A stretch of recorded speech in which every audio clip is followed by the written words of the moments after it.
This is a guest essay written by Benjamin Kirstein, an American-Israeli writer based in Tel Aviv.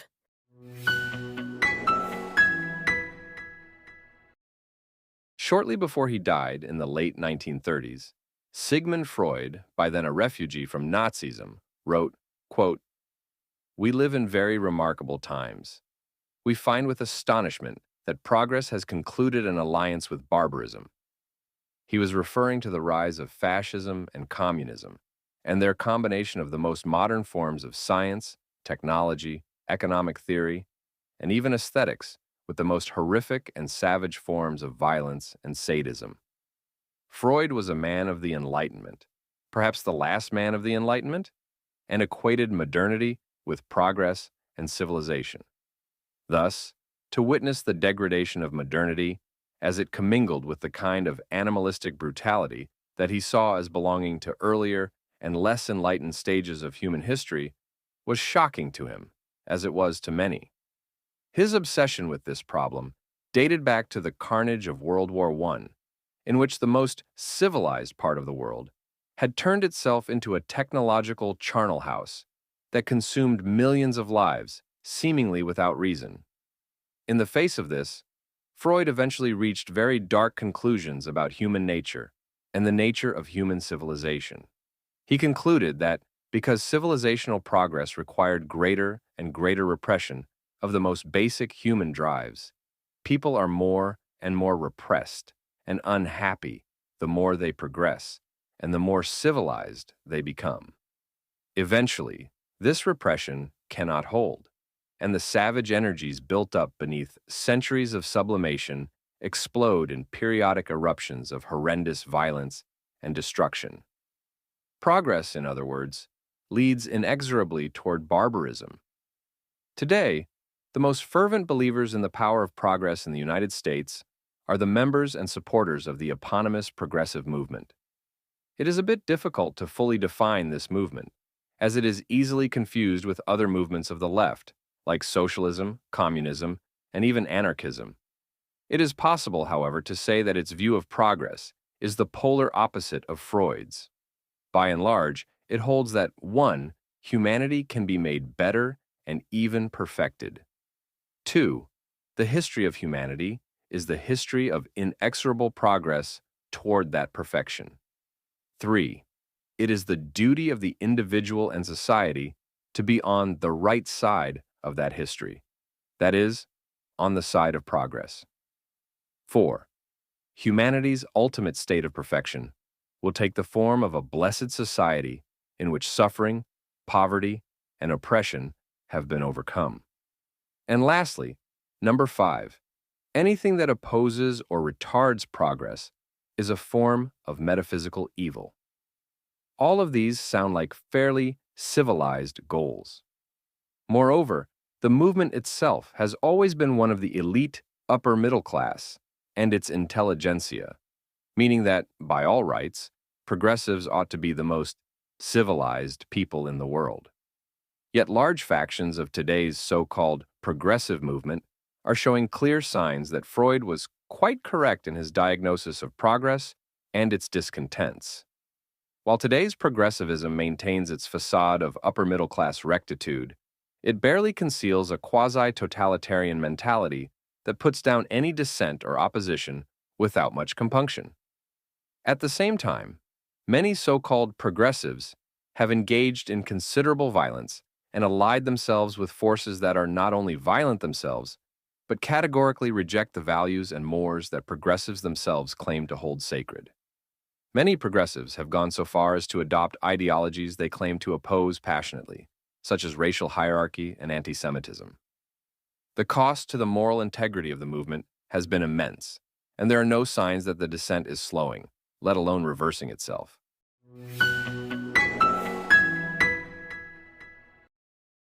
The progressives' turn to violence first appeared in the one institution over which progressivism exercises near absolute rule: academia. Recent years have seen the emergence of a kind of progressive dictatorship of the professoriate, a totalitarian regime that denies its subjects the right not only to believe, but even to hear ideas that might cast doubt on progressivism's rectitude. For some time, this was accomplished by administrative corruption and quiet censorship. Today, however, it is largely accomplished by mob violence. The professoriate's shock troops shout down and assault speakers, disrupt events, attack opposing activists, engage in intimidation, harassment, and psychological abuse, and aggressively deplatform anyone with whom they disagree. Thus, while freedom of thought and speech are not outright forbidden in the academy, they have become impossible to exercise, much as Islamic religious laws against depictions of Muhammad have been imposed on Western societies through the threat of terrorism. This culture of progressive violence emerged in full during the events surrounding the death of George Floyd at the hands of Minnesota police. While the Black Lives Matter protests that followed were often peaceful, a very large number were not, and left-wing groups like Antifa played a large role in the looting, burning, vandalism, property damage, and general anarchy that devastated several urban centers and led to a massive spike in crime as police withdrew for fear of further public execration. Along with this, and not only in the United States, a campaign of iconoclasm took place that saw statues pulled down and monuments destroyed and defaced, including a statue of Winston Churchill and the cenotaph in London. Even statues of decidedly non-racist figures like Theodore Roosevelt and Ulysses S. Grant were allowed to be pulled down for fear of further mayhem. Many progressives, who did not themselves participate in these brutal campaigns of intimidation and violence, either excused or supported them. Particularly disturbing is that a large number of progressives, perhaps a majority, have adopted two of the most egregious ideologies they purport to oppose: antisemitism and racism. It has often been said that all totalitarian ideologies eventually end in the elders of Zion, and the examples of Hitler and Stalin appear to bear this out. Indeed, as it has become more totalitarian, progressivism has also become more anti-Semitic. It tends to couch this anti-Semitism in the language of anti-Zionism and criticism of Israel, but its rhetoric is so vitriolic and hateful, its violence against Jews and Zionists so intense, and its support for the most horrendous anti-Semitic atrocities so open and palpable that no other conclusions can be drawn. Progressive anti-Semitism is both a very old and a very new form of anti-Semitism. Its basis is as ancient as the elders of Zion. The belief that the Jews are a corrupt, evil, and omnipotent plutocracy. But progressivism has recast this in the language of its own ideology, claiming that, in the form of Israel, the Jews victimized not only Palestinians, but also people of color, the LGBTQ plus community, and other fetishized groups. Jews are seen as the ultimate manifestation and beneficiaries of so-called white privilege, an amorphous and situational term at best, and this quote-unquote privilege must be smashed for justice to prevail. In effect, the Jews are cast as the enemies of progress itself. Thus, they are a metaphysical evil that must be scythed by the arc of history. This anti-Semitism is intimately connected to the issue of race. It is, in fact, difficult to overstate the extent to which progressivism is now defined by racial politics and the idea of racial hierarchy. In effect, progressivism sees the world as a pyramid with Jews and white people at the top, and everyone else in a descending progression downward, with people of color and Palestinians at the bottom. Unlike in the past, however, today's progressivism no longer wants to do away with this hierarchy, it simply wants to reverse it. It adopts the admonition of the Gospel of Matthew that the last shall be first, and the first last. While perhaps admirable at first glance, the problem with this is obvious. Even if the last becomes first and vice versa, there is still a first and a last. That is, the ostensibly unjust hierarchy remains. It has simply been turned on its head. There is still oppressor and oppressed, superior and inferior, destroyer and destroyed. Nothing has been solved, nothing has been improved, and no one has been liberated. Nothing, in other words, has progressed.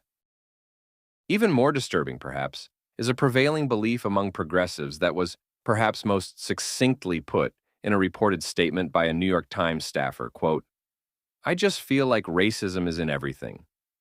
It is safe to say that this is the hegemonic view among progressives today, and the implications are extremely disturbing.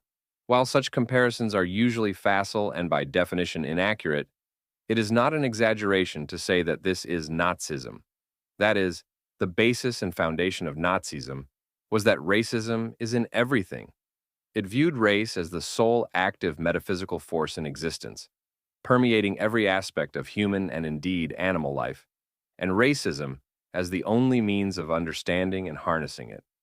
That many of today's progressives now more or less agree both explains a great deal and bodes very ill for the future of the movement and Western societies it seeks to radically change.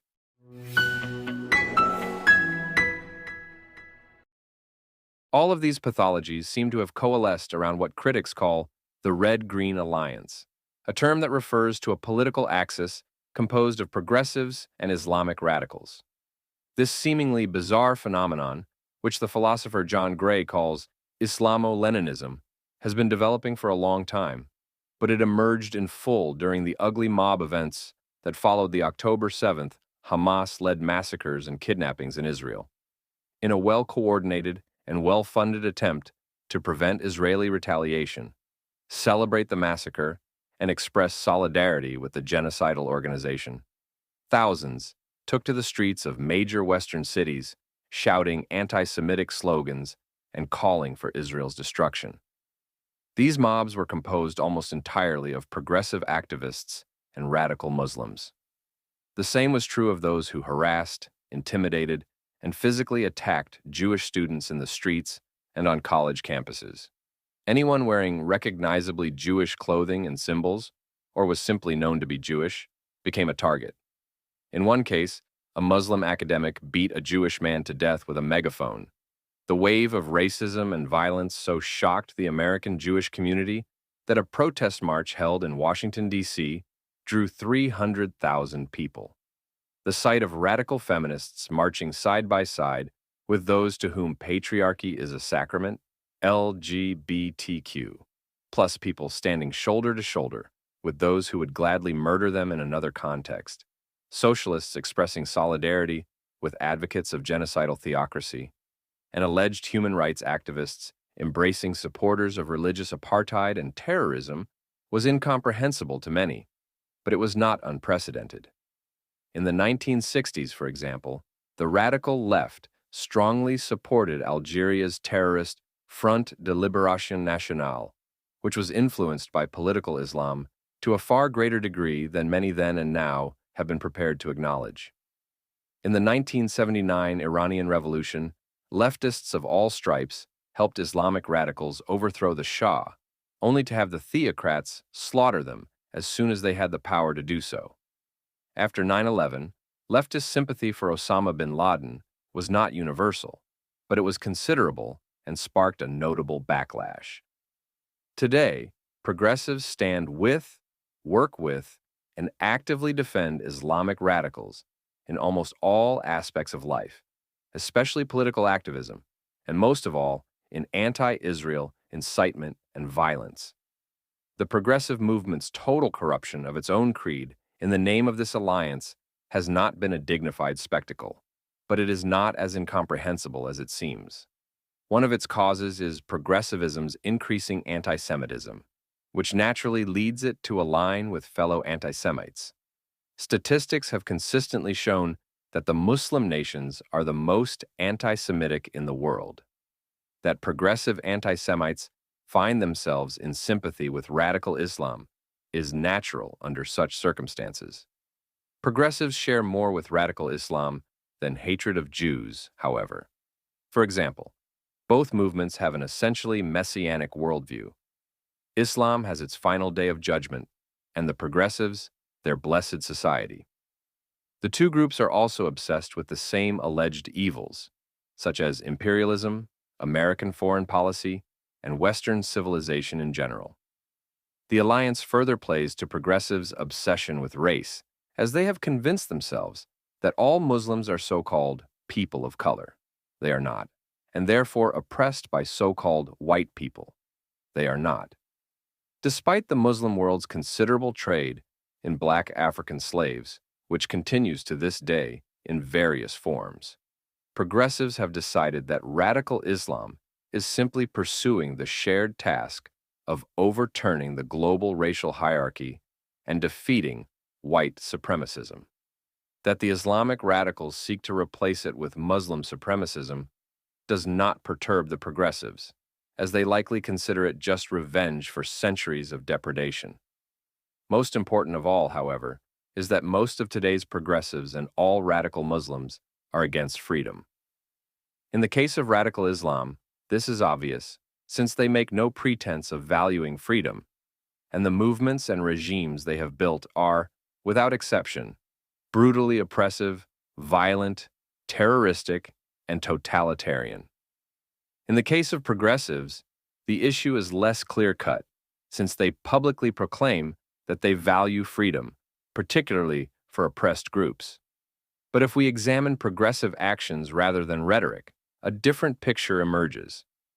It is notable, for example, that the institutions ruled by Western progressives, particularly academia, are by and large the least free institutions in Western societies. They place a great deal of value on ideological conformity and almost none on fundamental liberties, like free speech and assembly. Basic legal rights do not exist in the academic disciplinary system. Those who wish to avoid being fired or expelled for alleged transgressions must often submit to humiliating Maoist-style re-education and struggle sessions during which they are forced to confess and repent their sins in a wretched public spectacle. As a result, progressive rule suffocates independent thought and silences criticism, thus destroying two of freedom's greatest benefits.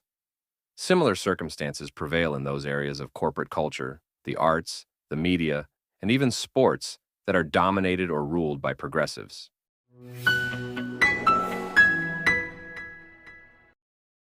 Taken together, the aforementioned seems to indicate the emergence of a kind of barbaric progressivism.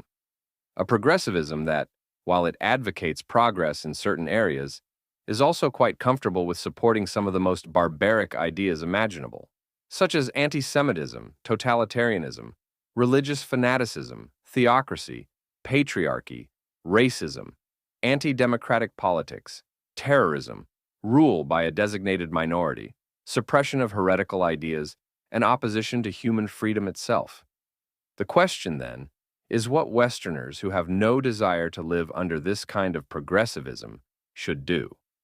Certainly, there are political and legal measures that could be taken, but the most important form of resistance must come from within the movement itself. Many good people in the progressive movement sincerely believe in its principles and do not want to see it collapse into barbarism. They need not exit the movement. Instead, they should stay and fight for a better progressivism, one that is at least vaguely worthy of the name. There are signs that this difficult and unhappy resistance is already underway. Whether or not it can succeed confronts the rest of us with one of the more ominous questions of our present moment.